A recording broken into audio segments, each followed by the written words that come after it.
Alors, je m'appelle Brigitte Fontaine et je suis à l'association Fondation Bompard, directrice sur le site de Cuvry qui comporte donc la résidence IJ qui est un EHPAD qui accueille des personnes atteintes de la maladie d'Alzheimer et puis la MAS de Huntington, la MAS Le Chêne, qui accueille des personnes atteintes de Corée de Huntington. Voilà. Alors, c'est deux bâtiments différents. Ce sont deux bâtiments complètement différents, qui accueillent des publics complètement différents.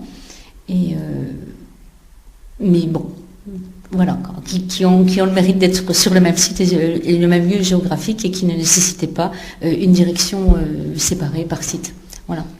Alors, c'est des équipes de combien de personnes qui sont autour de ces deux bâtiments? Alors comme ça, les bâtiments sont structurés en unités de vie. Et donc sur la résidence IJ, à l'heure actuelle, vous avez 3 unités de 14 résidents et qui sont accompagnés par 6 membres de l'équipe. Donc vous avez 2 personnes le matin, 2 personnes en après-midi, et puis 2 qui sont en congé, puisqu'on a aussi des congés. Voilà. Et puis ici, sur la MAS de Huntington, on a un personnel en plus qui travaille sur la journée, mais qui peut, le cas échéant, remplacer en cas d'absence d'un collègue.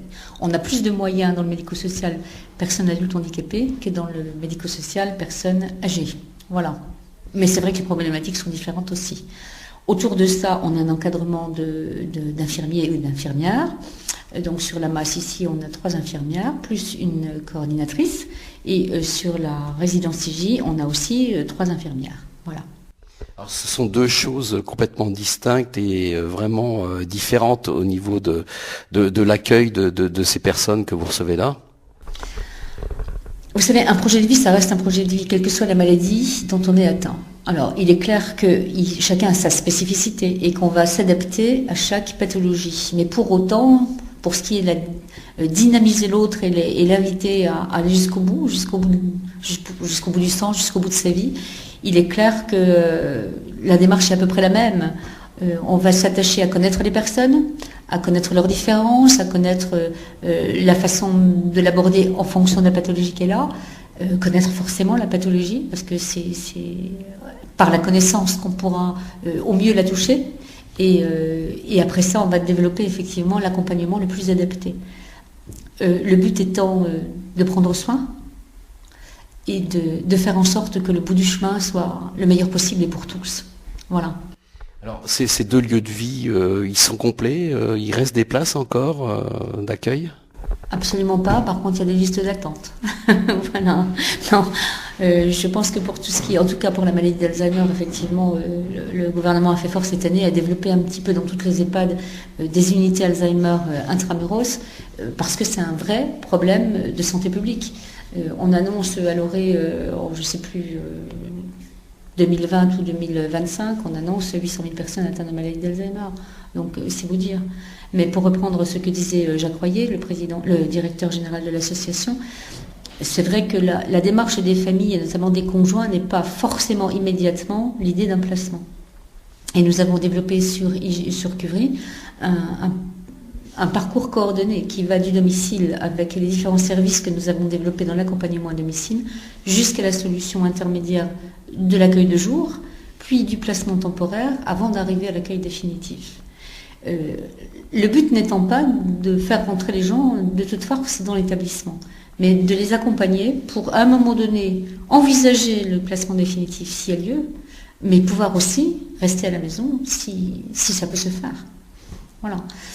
Pour la Corée de Huntington, on a aussi une liste d'attente, puisqu'on a un certain nombre de places qui sont des places temporaires. Donc les gens viennent ici en séquence de 1 mois, 2 mois. Voilà, c'est 3 mois maximum de l'année par personne. Et puis, entre-temps, ils retournent chez eux, à domicile, vivre qui avec ses parents, qui avec son conjoint, qui seul à domicile, avec autour de lui des services d'aide à domicile qui vont lui permettre de rester aussi chez lui. Mais qui ressent le besoin de temps en temps de venir se reposer quelque part ou être accompagné différemment sur un temps donné. Alors, ce lieu de vie, c'est celui qui va être inauguré ce lundi. C'est ça, c'est la masse, le être, qui est complètement dédiée à la Corée de Huntington et qui va être donc inaugurée ce lundi. Alors, c'est tout récent ce fonctionnement-là et ce démarrage de cet établissement? Alors cet établissement a été ouvert le 1er juin 2011. Donc effectivement, nous avons 6 mois d'ancienneté, ce qui est c'est quelque chose de très jeune. On tâtonne encore, on est encore à chercher quel est l'accompagnement le meilleur, quelle est l'activité qui stimulera, qui permettra à l'autre d'aller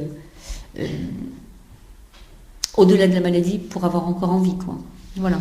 Parce que les protocoles, si j'ai bien compris, donc c'est le premier en France, celui-ci. C'est le premier établissement complètement dédié à la Corée de Huntington, à l'accueil de personnes atteintes de Corée de Huntington qui s'ouvre en France, oui. Donc les protocoles sont encore en cours de découverte. L'accompagnement est en cours de découverte. Les protocoles, oui. Je vous dirais qu'une personne atteinte de Corée de Huntington, elle est comme vous et moi. Elle a une vie, pour un certain nombre d'entre eux, ils ont eu des enfants, ils ont été mariés, ils ont eu une profession. Vous avez des médecins, vous avez des gens qui se sont inscrits dans la vie normalement. Et puis un jour, la maladie les rattrape. Voilà. Et il faut composer avec cette maladie. Mais celui qui était intéressé par la piscine peut continuer à faire de la piscine, et celui qui était intéressé par l'équitation, pourquoi pas. Donc on est en train de développer autour d'eux tout un certain nombre d'activités qui peuvent répondre à leurs demandes, mais qui va aussi les aider à dominer cette Corée. Alors la Corée étant ces gestes incoordonnés qui font que la personne à un moment donné s'épuise dans cette gesticulation permanente. Une personne atteinte de Corée de Huntington, quand elle se concentre sur quelque chose, peut à un moment donné effectivement maîtriser davantage son geste. Donc pour nous l'objet c'est de trouver l'occupation l'occupation qui lui permettra de contrôler ce geste et d'être mieux sur le temps donné. Là, on a commencé à faire un journal avec eux, par exemple, sur la vie de la maison, sur un certain nombre de thèmes qui les intéressent. Contrôler son geste pour taper sur un clavier d'ordinateur, c'est pas évident, et ça se fait. Un certain nombre d'entre eux sont déjà allés à des cours d'équitation, et tout à coup, sur le cheval, il n'y a plus de Corée. Voilà. Dans le cadre de la thalassothérapie, l'utilisation d'une baignoire un peu spécifique qui permet des massages et de la décontraction, et les massages de la kiné, on s'aperçoit qu'effectivement la Corée tombe. Donc l'objet, c'est quand même de leur permettre de vivre le mieux possible dans leur corps, et puis leur donner le goût de la vie au-delà. D'où leur court passage ici, quoi, en fait. Pour un certain nombre d'entre eux, c'est un court passage, parce qu'ils ont encore une vie à l'extérieur et qu'ils souhaitent vivre chez eux. Pour d'autres, c'est un placement définitif. On les accompagnera jusqu'au bout de la route. Pour d'autres, vous avez quand même une phase dans la maladie qui arrive à la gravatisation. Donc quelqu'un qui vient du Nord et qui vient chez nous, dans la période où il est, j'ai envie de dire, où aucun établissement va l'accepter parce que la Corée va être très gênante et parce que le trouble du comportement va être gênant pour les autres résidents, vous avez des établissements qui vont dire non. Donc ils viennent ici. Ensuite, la maladie évolue, malheureusement, et conduit à la grammatisation. À ce moment-là, la personne n'est plus dérangeante pour personne.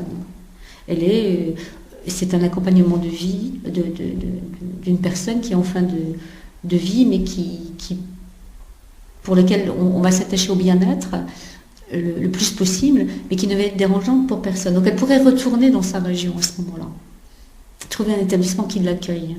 Ce serait ça le but. Pour autant et pour aujourd'hui, on s'aperçoit qu'à partir du moment où ils se sont inscrits ici, ils n'ont pas forcément envie de retourner.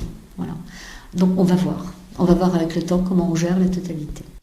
Alors une directrice comme vous, c'est un sacré défi, ce démarrage. Je ne sais pas si travailler avec des personnes atteintes de Corée de Huntington ou d'une manière générale handicapées est un défi. Je ne sais pas. Je sais qu'au quotidien, et quand vous vivez le quotidien avec des personnes handicapées, quel que soit le handicap, au bout d'un moment, le handicap, vous ne le voyez plus et vous êtes en face d'un individu qui a une problématique. Voilà. Vous ne ramenez pas la personne à cette problématique parce qu'elle est bien d'autre chose que cette problématique et vous êtes dans autre chose. Vous êtes dans un accompagnement pour qu'il soit le mieux possible. Alors, c'est sûr que la maladie se rappelle à nous, mais si tant est que c'est un défi de bien vivre ensemble, alors oui, c'est un défi. Voilà. Mais pas plus que pour la maladie d'Alzheimer. Voilà, c'était une découverte, on a découvert et on s'est aperçu 6 mois plus tard, oui, ça marche. Mais eux avec nous, et ça marche tous ensemble. Alors Monsieur Royer disait tout à l'heure que ce n'était pas qu'un lieu où on mangeait et on dormait. Quelles sont les animations que vous apportez justement à vos résidents ici ? C'est ce que je vous ai dit, on essaie de développer tout ce qui peut leur convenir et en recherche permanente dans ce qu'ils sont. Donc je vous ai parlé de thalassothérapie, d'équitation, là on va démarrer des ateliers d'art-thérapie avec des artistes qui vont venir et qui vont nous aider avec des techniques très différentes et quelquefois très simples qui ne nécessitent pas une dextérité importante de créer et de faire émerger des émotions en des œuvres qui seront après affichées un peu partout, tant il est vrai que cet établissement ne sera décoré que par les œuvres de nos résidents. Voilà. Alors donc en fait... C'est un peu vide pour l'instant. Oui, en fait vos résidents vont à l'extérieur, quoi. Nos résidents ont une vie comme vous et moi. S'ils veulent faire des courses, on les accompagne et on va en course. S'ils veulent aller au cinéma, on va au cinéma. Alors c'est sûr que c'est pas tous les jours, mais est-ce que vous allez tous les jours au cinéma ? Je veux dire que ce sont des choses qu'on programme parce que c'est vrai que c'est une vie collective et qu'il faut bien en tenir compte, mais on essaie d'être au plus proche de la vie et de la vie qu'ils ont, bien sûr.